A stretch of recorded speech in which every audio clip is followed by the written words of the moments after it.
2022년 9월 26일 월요일 큐티인 간식 타임. 덕을 세우기 위하여 하라. 고린도전서 14장 26절에서 40절의 말씀. 그런즉 형제들아 어찌할까? 너희가 모일 때 각각 찬송시도 있으며 가르치는 말씀도 있으며 계시도 있으며 방언도 있으며 통역함도 있나니 모든 것을 덕을 세우기 위하여 하라. 만일 누가 방언으로 말하려거든 두 사람이나 많아야 세 사람이 차례를 따라 하고 한 사람이 통역할 것이요. 만일 통역하는 자가 없으면 교회에서는 잠잠하고 자기야 하나님께 말할 것이요. 예언하는 자는 둘이나 셋이나 말고 다른 이들이 분별할 것이요. 만일 곁에 앉아있는 다른 이에게 계시가 있으면 먼저 하던 자는 잠잠할지니라. 너희는 다 모든 사람으로 배우게 하고 모든 사람으로 권면을 받게 하기 위하여 하나씩 예언할 수 있느니라. 예언하는 자들의 영은 예언하는 자들에게 제재를 받나니 하나님은 무질서의 하나님이 아니시오 오직 화평의 하나님이시라. 모든 성도가 교회에서 함과 같이 여자는 교회에서 잠잠하라. 그들에게는 말하는 것을 허락함이 없나니 율법에 이른 것 같이 오직 복종할 것이요.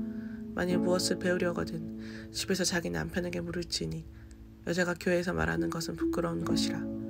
하나님의 말씀이 너희로부터 난 것이 아니냐 또는 너희에게만 임한 것이냐. 만일 누구든지 자기를 선지자나 혹은 신령한 자로 생각하거든 내가 너희에게 편지하는 이 글이 주의 명령인 줄 알라. 만일 누구든지 알지 못하면 그는 알지 못한 자니라. 그런즉 내 형제들아 예언하기를 사모하며 방언 말하기를 금하지 말라. 모든 것을 품위 있게 하고 질서 있게 하라.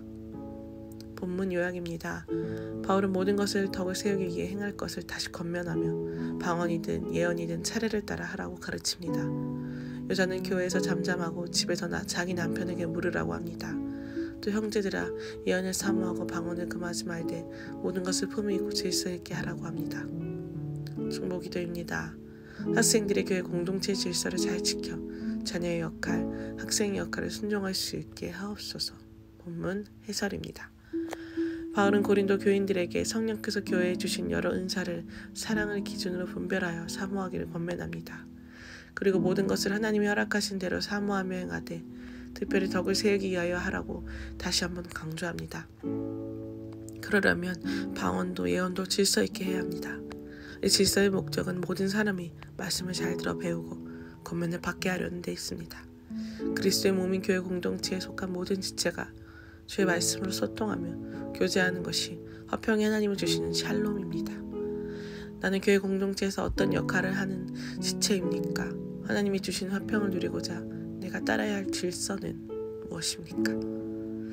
당시 교회는 주로 가정에서 모이던 가정교회였기에 교회 공적 모임에 간섭적으로 어울리지 않는 사적인 일들이 종종 있었습니다. 복장 문제나 식사 문제 등이 그 예입니다. 마찬가지로 바울이 여기서 말하는 여자가 교회에서 말하는 일도 당시 특정 상황과 맥락에서 나온 문제입니다. 하나님의 가정에 세우신 창조 질서를 교회 공적 모임에서도 잘 지켜야 부끄러운 것이 없으며 그래야만 먼저 믿는 아내가 남편을 구원으로 인도할 수 있습니다. 오직 가족과 이웃의 구원이 내가 잠잠해야 할 이유입니다. 내가 가정과 교회에서 지켜야 할 창조 질서는 무엇입니까?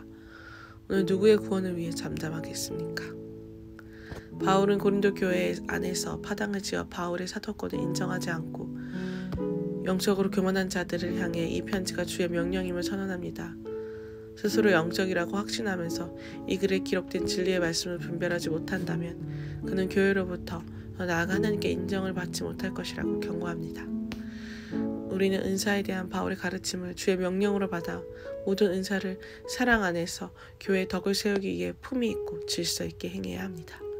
한 교회에 속하여 그 공동체를 세우고자 질서를 따르는 훈련이 주님을 제대로 믿는 길입니다. 난 하나의 교회 공동체에 잘 속해 있습니까?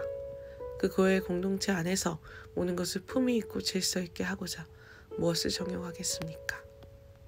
기도하기입니다. 하나님이 주신 화평을 누릴 수 있도록 교회 공동체의 질서를 잘 따르게 하옵소서. 가족과 이웃의 구원을 위해 오늘 제가 잠잠해야 할 일이 무엇인지 깨닫게 도와주옵소서. 저 유익과 만족이 아닌 하나님의 명령에서 비롯된 품위와 질서로 공동체를 세울 수 있는 믿음을 주옵소서. 품위와 질서의 앞치마 이윤희. 음식 솜씨가 좋으신 친정어머니 덕분에 저는 요리에 나름 자신이 있어 집에서 밥해 먹기를 좋아합니다.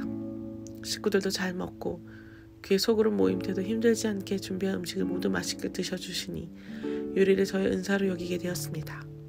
그러던 중 수년 전 교회에서 세미나가 열려 주방 봉사로 부름을 받았습니다. 아침 일찍 가보니 엄청난 양의 식재료가 기다리고 있었습니다.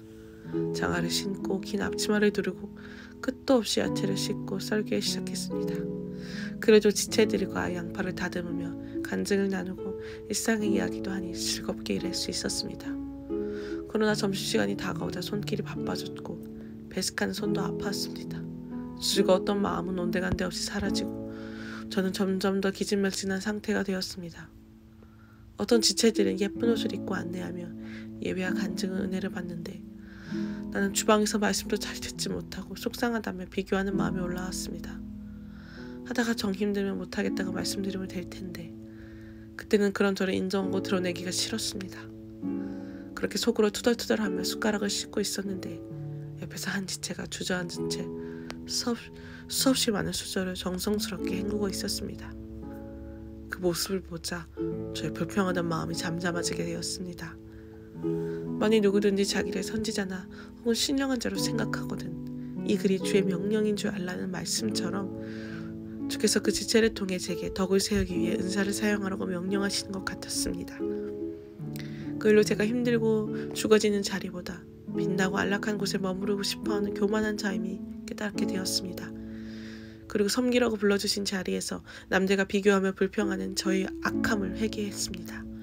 이후 세미나 마지막까지 비록 몸은 힘들지만 곁에서 밝은 모습으로 먼저 재료를 손질하고 무거운 밥통도 번쩍번쩍 들면서 감사한 마음으로 섬기는 지체들 덕분에 저도 봉사를 잘 마칠 수 있었습니다.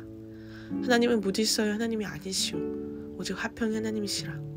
주방 봉사를 하며 은사에 대한 저의 편견과 무질서를 깨닫게 하시고 그때 입은 비닐 앞치마가 품위 있는 질서의 앞치마였음을 알려주신 하나님께 감사드립니다. 적용하기입니다. 소그룹 리더로서 지체들에게 마음을 담아 전하 신방을 꾸준히 하겠습니다. 남편보다 말을 더디하고 싫은 말을 들을 때에도 잠잠하게 했습니다.